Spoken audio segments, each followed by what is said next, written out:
നമസ്കാരം. ഇന്നത്തെ കാലഘട്ടത്തിൽ ഏറെ ചർച്ച ചെയ്യപ്പെടുന്ന ഒരു വിഷയമായ ചെറുധാന്യങ്ങളെക്കുറിച്ചാണ് ഇന്ന് നമ്മൾ അല്പം വിവരങ്ങൾ പങ്കുവയ്ക്കുന്നത്. അപ്പോൾ ധാന്യങ്ങൾ എന്ന് പറഞ്ഞാൽ നമ്മുടെ മനസ്സിലേക്ക് പെട്ടെന്ന് ഓടി വരുന്നത് അരിയും ഗോതമ്പുമാണ്. മലയാളികളെ സംബന്ധിച്ച് 3 നേരവും 4 നേരം 5 നേരമൊക്കെ കഴിക്കുന്നത് ഈ ധാന്യങ്ങൾ ഉപയോഗിച്ചിട്ടുള്ള ഭക്ഷ്യവസ്തുക്കളാണ്. പക്ഷേ അവിടെ ശരീരത്തിനുണ്ടാകുന്ന പ്രയാസം എന്ന് പറയുന്നത് ധാന്യങ്ങളിൽ നിന്നും നമ്മുടെ ശരീരം സ്വീകരിക്കുന്ന പോഷകം അന്നജമാണെന്ന് നമുക്കറിയാം, അല്ലെങ്കിൽ കാർബോഹൈഡ്രേറ്റ്. ഇത് ശരീരത്തിന് ആവശ്യമായിട്ടുള്ള ഊർജം പ്രദാനം ചെയ്യുന്നു. പക്ഷേ ഇവിടെ അരിയുടെയും ഗോതമ്പിൻ്റെയും ഗ്ലൈസമിക് ഇൻഡെക്സ് വളരെ കൂടുതലാണ്. ഗ്ലൈസമിക് ഇൻഡെക്സ് എന്ന് പറഞ്ഞാൽ നാം കഴിക്കുന്ന ഭക്ഷണത്തെ രക്തം സ്വീകരിക്കുന്നത് ഗ്ലൂക്കോസാക്കി മാറ്റിയിട്ടാണ്. അപ്പം ഒരു ഭക്ഷ്യവസ്തുവിൽ അടങ്ങിയിട്ടുള്ള ഗ്ലൂക്കോസിൻ്റെ അളവിനെയാണ് ഗ്ലൈസമിക് ഇൻഡെക്സ് എന്ന് പറയുന്നത്. ഇത് അരിയിലും ഗോതമ്പിലും വളരെ കൂടുതലാണ്. 70 മുകളിലാണ് ഗ്ലൈസമിക് ഇൻഡെക്സ്. പ്രത്യേകിച്ച് തവിട് കളഞ്ഞതാണെങ്കിൽ പിന്നെ പറയുകയും വേണ്ട. ഇവിടെയാണ് നമ്മുടെ ചെറുധാന്യങ്ങളുടെ പ്രസക്തി. ആവശ്യത്തിന് ഊർജം നൽകുന്നതോടൊപ്പം തന്നെ ഗ്ലൈസമിക് ഇൻഡെക്സ് വളരെ കുറവാണ്. 50-നും 60-നും ഇടയ്ക്കാണ് ഗ്ലൈസമിക് ഇൻഡെക്സ്. അതുകൊണ്ട് തന്നെ പലവിധ രോഗങ്ങളെയും, പ്രത്യേകിച്ച് പ്രമേഹത്തെ തടഞ്ഞു നിർത്താനും പ്രമേഹം ഉള്ളവർക്ക് അതിന് ആശ്വാസം നൽകാനും ചെറുധാന്യങ്ങളുടെ ഉപയോഗം വളരെയധികം പ്രാധാന്യം കൽപ്പിക്കുന്നുണ്ട്. അപ്പോൾ നമുക്ക് നോക്കാം എന്തൊക്കെയാണ് ചെറുധാന്യങ്ങളെന്നും അവ എങ്ങനെയൊക്കെ ഉപയോഗിക്കണമെന്നും അവയുടെ പ്രധാനപ്പെട്ട ഗുണങ്ങൾ എന്തൊക്കെയാണെന്നാണ് ഇന്നത്തെ വീഡിയോയിൽ നമ്മൾ പ്രധാനമായിട്ടും ചർച്ച ചെയ്യുന്നത്. പ്രകൃതി സുകൃതിയുടെ ഇന്നത്തെ വീഡിയോയിലേക്ക് ഏവർക്കും ഊഷ്മളമായ സ്വാഗതം.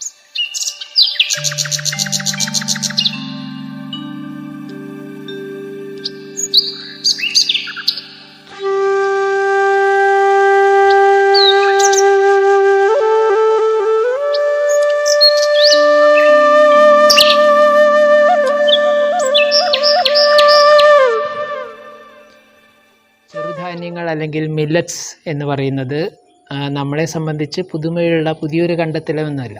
നമ്മുടെ പൂർവികർ നൂറ്റാണ്ടുകൾക്ക് മുന്നേ തന്നെ നല്ല രീതിയിൽ അവരുടെ ഭക്ഷണത്തിന് വേണ്ടി ഉപയോഗിച്ചിരുന്ന പ്രധാനപ്പെട്ട ധാന്യങ്ങൾ ഈ ചെറുധാന്യങ്ങളായിരുന്നു. അതിൽ നമുക്ക് സുപരിചിതമായിട്ടുള്ള ഒട്ടനവധി ധാന്യങ്ങളുണ്ട്. നമ്മുടെ നാട്ടിൽ തന്നെ നമുക്ക് കൃഷി ചെയ്തിരുന്ന റാഗി, അതേപോലെ തന്നെ ചാമ, തിന, ഇതൊക്കെ നമ്മുടെ നാട്ടിൽ സുലഭമായിട്ട് ഉണ്ടായിരുന്നതാണ്. എൻ്റെയൊക്കെ കുട്ടിക്കാലത്ത് എൻ്റെ വീട്ടിൽ ധാരാളമായിട്ട് ചാമയും അതേപോലെ തന്നെ റാഗിയും ഒക്കെ കൃഷി ചെയ്ത് അതുകൊണ്ടുള്ള ഭക്ഷ്യവസ്തുക്കൾ സ്ഥിരമായിട്ട് ഉപയോഗിച്ചിരുന്നു. അപ്പോൾ പണ്ട് കാലത്തെ ആളുകൾക്ക് നല്ല ആരോഗ്യമുണ്ടായിരുന്നതും രോഗം കുറവായി നിന്നതും അതിൻ്റെ പ്രധാനപ്പെട്ടൊരു കാരണം ഈ ചെറുധാന്യങ്ങളുടെ ഉപയോഗമാണ്. നമുക്കറിയാം 2023 ചെറുധാന്യങ്ങളുടെ വർഷമായിട്ട് ഇന്ത്യയുടെ നിർദ്ദേശപ്രകാരം ഐക്യരാഷ്ട്രസഭ ലോകം മുഴുവൻ അംഗീകരിച്ചിരിക്കുകയാണ്. കുറേയും കൂടി അതിൻ്റെ ഉപയോഗം വർദ്ധിക്കട്ടെ എന്ന് കരുതിയിട്ട്. അപ്പോൾ ഭാരതത്തെ സംബന്ധിച്ച് ധാരാളം ചെറുധാന്യങ്ങൾ കൃഷി ചെയ്യുന്നുണ്ട്. പലപ്പോഴും നെല്ലിൻ്റെയും ഗോതമ്പിൻ്റെയൊക്കെ കൃഷിക്ക് പ്രയാസം നേരിട്ടിരുന്നപ്പോൾ നമ്മളെ രക്ഷിച്ചിരുന്നത്, വരൾച്ചയിൽ നിന്നൊക്കെ നമ്മളെ രക്ഷിച്ചിരുന്നത് ഈ ചെറുധാന്യങ്ങളാണ്. ചെറുധാന്യങ്ങൾ കൃഷി ചെയ്യാൻ വളരെ എളുപ്പമാണ്. ഏത് കാലാവസ്ഥയിലും അത് ഉണ്ടാകും. മാത്രമല്ല ഇതിന് കൂടുതൽ ജലം ആവശ്യമില്ല എന്നുള്ളതും ഇതിൻ്റെ കൃഷിക്കുള്ള വലിയൊരു സൗകര്യമാണ്. അപ്പോൾ അതുകൊണ്ട് നമ്മുടെ നാട്ടിലൊക്കെ വളരെ സുലഭമായിട്ട് നമുക്കിത് കൃഷി ചെയ്തുണ്ടാക്കാൻ പറ്റും. അപ്പം ഇന്ന് പ്രചാരത്തിലുള്ള പ്രധാനപ്പെട്ട ചെറുധാന്യങ്ങൾ ഏതൊക്കെയാണെന്ന് നമുക്കൊന്ന് നോക്കാം. ചെറുധാന്യങ്ങളെ തന്നെ 2ആയിട്ട് തരംതിരിച്ചിട്ടുണ്ട്. ഒന്ന് പോസിറ്റീവ് മില്ലറ്റ്സ്, അതേപോലെ തന്നെ ന്യൂട്രൽ മില്ലറ്റ്സ്. പോസിറ്റീവ് മില്ലറ്റ്സ് എന്ന് പറയുന്നത് അത് രോഗശമനത്തിന് സഹായിക്കുന്നതാണ്. ന്യൂട്രൽ മില്ലറ്റ്സ് എന്ന് പറയുന്നത് സാധാരണഗതിയിൽ ആർക്കും ഉപയോഗിക്കാവുന്ന ചെറുധാന്യങ്ങളെയാണ്. അപ്പോൾ നമുക്ക് ഇവ ഏതൊക്കെയാണെന്നൊന്ന് പ്രധാനമായിട്ടുള്ളതെന്ന് നോക്കാം. കുറച്ച് വർഷങ്ങൾക്ക് മുന്നേ വരെ നമ്മൾ ഈ ചെറുധാന്യങ്ങളെ കിളികൾക്കുള്ള ഭക്ഷണമായിട്ടാണ് കണ്ടിരുന്നത്. കിളികൾ ഭക്ഷണമാക്കി തിരഞ്ഞെടുക്കുന്നത് എന്ന് പറയുന്നത് ഏറ്റവും നല്ല ഭക്ഷ്യവസ്തുക്കളെയാണ് കിളികൾ അതിൻ്റെ ആഹാരമായിട്ട് തിരഞ്ഞെടുക്കുക. പക്ഷെ അത് തിരിച്ചറിയാൻ നമ്മൾ അല്പം വൈകിയെന്ന്. ചെറുധാന്യങ്ങളിൽ നമുക്ക് വളരെ പ്രചാരത്തിലുള്ളതാണ് റാഗി അല്ലെങ്കിൽ മുത്താറി എന്ന് പറയുന്നത്. മുത്താറി, കഞ്ഞിപ്പുല്ല്, പഞ്ഞിപ്പുല്ല്, അതേപോലെ തന്നെ ഫിംഗർ മില്ലറ്റ്സ് തുടങ്ങിയ പല പേരുകളിൽ അറിയപ്പെടുന്ന ഏറ്റവും ചെറിയ ധാന്യമായിട്ടാണ് റാഗിയെ കാണുന്നത്. പാവപ്പെട്ടവരുടെ പാൽ എന്നും ഇതിനെ വിളിക്കാറുണ്ട്. ജീവകൻ ഡിയുടെ നല്ലൊരു കലവറ കൂടിയാണ് റാഗി. അതേപോലെ തന്നെ കാൽസ്യം വളരെ നല്ല തോതിൽ അടങ്ങിയിട്ടുണ്ട്. അതുകൊണ്ട് എല്ലുകളുടെയും പല്ലുകളുടെയും ഒക്കെ വളർച്ചയ്ക്ക് സഹായകരമാണ്. കുഞ്ഞുങ്ങൾക്ക് ആദ്യഘട്ടത്തിൽ നൽകിയിരുന്ന ആഹാരക്രമത്തിൽ ഇത് ധാരാളം ഉൾപ്പെടുത്തിയിരുന്നു. കുഞ്ഞുങ്ങൾക്ക് കൊടുക്കുന്ന കുറുക്ക് പ്രധാനമായിട്ടും റാഗി കൊണ്ട് ഉണ്ടാക്കിയാണ് നൽകാറുള്ളത്. കൂടാതെ ഇതിൽ ധാരാളം ഇരുമ്പിൻ്റെയും ഫോസ്ഫറസിൻ്റെയും അംശമുണ്ട്. അതേപോലെ തന്നെ മാംസ്യം, നാരുകൾ ഇതൊക്കെ നല്ല തോതിൽ അടങ്ങിയിട്ടുണ്ട്. അതുകൊണ്ട് വിളർച്ച തടയാനും അതേപോലെ തന്നെ പ്രമേഹബാധിതർക്ക് വളരെയധികം ഗുണം ചെയ്യുന്ന ഒരു ചെറുധാന്യമാണ് റാഗി. മറ്റൊരു പ്രധാനപ്പെട്ട ചെറുധാന്യമാണ് തിന. ഇതിനെ ഫോക്സ് ടെയിൽ മില്ലറ്റ് എന്നും പറയാറുണ്ട്. ഇത് വഴിയോരങ്ങളിലൊക്കെ കളയായിട്ട് ധാരാളം വളർന്നു വരുന്നതാണ്. നമ്മളിതിനെ ആദ്യം കിളികൾക്ക് മാത്രമുള്ള ഭക്ഷണമായിട്ടാണ് ഉപയോഗിച്ചിരുന്നത്. പക്ഷേ ഇന്നിപ്പോൾ ഇതിൻ്റെ പ്രചാരം കൂടിയതുകൊണ്ട് ഇത് നമ്മൾ ഭക്ഷണത്തിനായിട്ട് ഉപയോഗിക്കുന്നു. ധാതുക്കളുടെയും വിറ്റാമിനുകളുടെയും നല്ലൊരു കലവറയാണ് തിന. കഞ്ഞി വയ്ക്കാനും അതേപോലെ തന്നെ ചോറുണ്ടാക്കാനും ഒക്കെ ഇത് നല്ല രീതിയിൽ ഉപയോഗപ്പെടുത്താൻ സാധിക്കും. അടുത്തത് നമ്മുടെ നാട്ടിലൊക്കെ സുലഭമായിട്ട് കൃഷി ചെയ്തുണ്ടാക്കാവുന്ന ചാമയാണ്. ചാമാരി നമുക്ക് പണ്ട് കാലങ്ങളിൽ നമ്മുടെ വീടുകളിൽ ധാരാളം വിഭവങ്ങൾ ചാമ കൊണ്ടുണ്ടാക്കിയിരുന്നു. ഉപ്പുമാവായിട്ടും കഞ്ഞിയായിട്ടും ഒക്കെ വളരെ സ്വാദിഷ്ടമായിട്ടുള്ള വിഭവങ്ങൾ തയ്യാറാക്കാൻ സാധിച്ചിരുന്നു. വളരെ എളുപ്പത്തിൽ കൃഷി ചെയ്തുണ്ടാക്കാവുന്ന ചാമരി വളരെ പ്രധാനപ്പെട്ട ഒരു ചെറുധാന്യമായിട്ടാണ് അറിയപ്പെടുന്നത്. അടുത്തത് ബജ്രയാണ്. ഇതിനെ കമ്പം എന്ന് വിളിക്കാറുണ്ട്. പേൾ മില്ലറ്റ് എന്നറിയപ്പെടുന്നു. മില്ലറ്റ് കുടുംബത്തിലെ സവിശേഷമായ ഒരിനമാണ്. ഇത് നമ്മുടെ ശരീരത്തിലുള്ള ആവശ്യമില്ലാത്ത കൊഴുപ്പിനെ പുറന്തള്ളാൻ വളരെയധികം സഹായിക്കുന്നുണ്ട്. അതേപോലെ തന്നെ ഹൃദയാരോഗ്യത്തിന് വളരെ നല്ലതാണ്. ഇതിൽ ധാരാളം ഒമേഗ-3 ഫാറ്റി ആസിഡ് നല്ല രീതിയിൽ അടങ്ങിയിട്ടുണ്ട്. അതുകൊണ്ട് ഹൃദയത്തിന് വളരെയധികം ഗുണം ചെയ്യുന്നുണ്ട്. മറ്റൊന്ന് ചോളമാണ്. മെയ്സ്, കോൺ എന്നൊക്കെ അറിയപ്പെടുന്ന പുല്ലുവർഗത്തിൽപ്പെട്ട ചോളം. അതിലെ മക്കച്ചോളമാണ് നമ്മൾ പോപ്കോൺ എന്ന രീതിയിൽ ഉപയോഗിക്കുന്നത്. ഇത് പ്രമേഹത്തെ നിയന്ത്രിക്കാൻ വളരെയധികം സഹായിക്കുന്നു. കൂടാതെ വൃക്ക സംബന്ധമായ തകരാറുകൾ കുറയ്ക്കാനും വിളർച്ചയെ പ്രതിരോധിക്കാനുമൊക്കെ ചോളത്തിന് നല്ല രീതിയിൽ കഴിവുണ്ട്. അടുത്തത് വരകാണ്. കോഡോ മില്ലറ്റ് അല്ലെങ്കിൽ പശുപ്പുല്ല് എന്നൊക്കെ അറിയപ്പെടുന്നു. ഇതിനെ ദക്ഷിണേന്ത്യയിൽ ഇതിനെ കൂവരക് എന്ന് വിളിക്കാറുണ്ട്. എല്ലാ ചെറുധാന്യങ്ങളെയും പോലെ ഇതിനും നല്ല രീതിയിൽ നാരുകളുടെ ഒരു കലവറയായിട്ടാണ് ഇതിനെ കാണുന്നത്. അടുത്തത് കവടപ്പുല്ല്. പ്രോട്ടീൻ സമ്പുഷ്ടമായ കലോറി മൂല്യം വളരെ കുറവായ ഔഷധ ഗുണമുള്ള കവടപ്പുല്ല് കുതിരവാലി എന്നും അറിയപ്പെടുന്നു. നാരുകൾ വളരെ കൂടുതലുള്ള ചെറുധാന്യമാണിത്. ഡോളർ പുല്ല് എന്ന അപരനാമമുള്ള കുതിരവാലി രോഗപ്രതിരോധത്തിനും അതേപോലെ തന്നെ അമ്മമാർക്ക് മുലപ്പാൽ വർദ്ധിപ്പിക്കാനുമൊക്കെ വളരെയധികം സഹായിക്കുന്നുണ്ട്. അതേപോലെ തന്നെ കുട്ടികളിൽ മലബന്ധം തടയാനും വളരെ ഉത്തമമായിട്ടുള്ള ഒരു ഭക്ഷണമായിട്ടാണ് കവടപ്പുല്ലിനെ കാണുന്നത്. മില്ലറ്റുകളുടെ ഔഷധ ഗുണത്തെക്കുറിച്ചൊന്ന് പരിശോധിക്കാം. അപ്പോൾ ഏറ്റവും പ്രധാനമായിട്ട് നേരത്തെ നമ്മൾ പറഞ്ഞതിൻ്റെ ഗ്ലൈസമിക് ഇൻഡെക്സ് വളരെയധികം കുറവാണ്.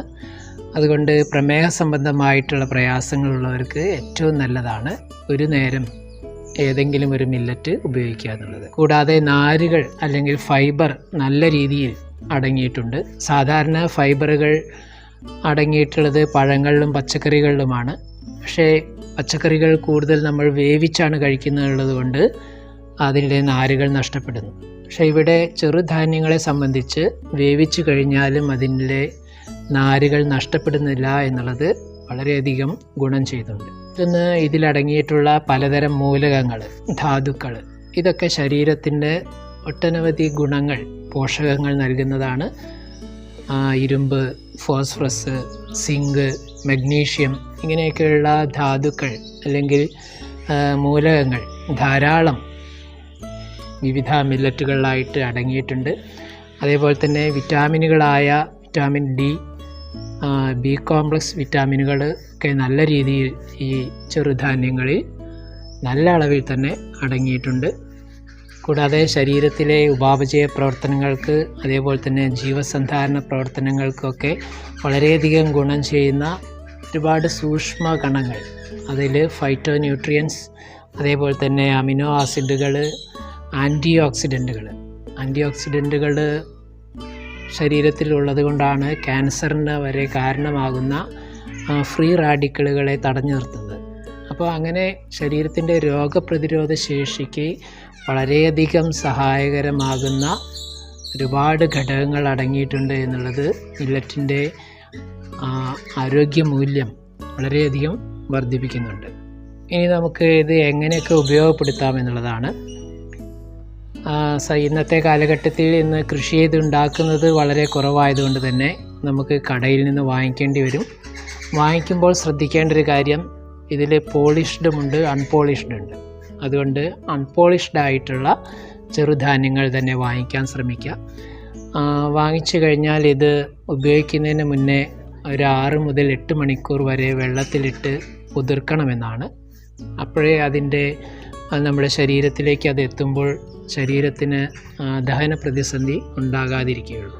അപ്പോൾ രാവിലെ ഉണ്ടാക്കുന്ന ഒരു വിഭവം നമ്മൾ തലേ ദിവസം രാത്രി തന്നെ വെള്ളത്തിലിട്ട് വെച്ച് ആദ്യം നന്നായിട്ട് കഴുകിയതിന് ശേഷം വെള്ളത്തിലിട്ട് വെക്കാം. ആ വെള്ളം നമുക്ക് ആ വിഭവം ഉണ്ടാക്കാൻ ഉപയോഗിക്കുകയും ചെയ്യാം. ഇപ്പോൾ ഉദാഹരണത്തിന് ദോശയാണ് ഉണ്ടാക്കുന്നതെങ്കിൽ അത് അരച്ചെടുക്കാൻ ആ വെള്ളം തന്നെ ഉപയോഗിക്കാം. അപ്പോൾ നമുക്ക് അരി കൊണ്ടും ഗോതമ്പ് കൊണ്ടും ഉണ്ടാക്കുന്ന ഏത് വിഭവങ്ങളും ഈ ചെറുധാന്യങ്ങൾ കൊണ്ടുണ്ടാക്കാം.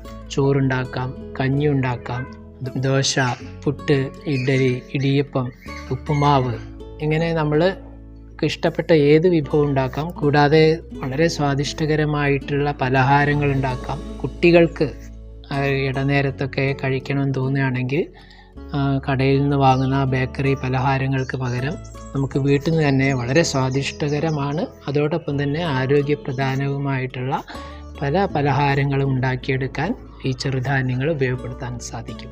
അപ്പോൾ ഞാൻ ഈ ചാനലിൽ തന്നെ റാഗി കൊണ്ടുണ്ടാക്കാവുന്ന ഒരുപാട് വിഭവങ്ങൾ, പ്രകൃതി രീതിയിൽ ഉണ്ടാക്കാവുന്ന ഒരുപാട് വിഭവങ്ങൾ കൊടുത്തിട്ടുണ്ട്. അപ്പോൾ അതൊക്കെ ഒന്ന് പരിശോധിച്ച് നോക്കുക. അങ്ങനെ നമ്മുടെ വീട്ടിൽ ഇതിൻ്റെ ഉപയോഗം വർദ്ധിപ്പിക്കുക. അരിയുടെയും ഗോതമ്പിൻ്റെയും ഉപയോഗം കുറച്ച് കൊണ്ടുവരിക. ഒരു നേരം അരിയുടെ ഭക്ഷണമാക്കുക, രണ്ടാമതൊരു നേരം വേവിച്ചത് കഴിക്കുന്നത് ഇത്തരത്തിലുള്ള ചെറുധാന്യങ്ങൾ കൊണ്ടുള്ളതാക്കുക.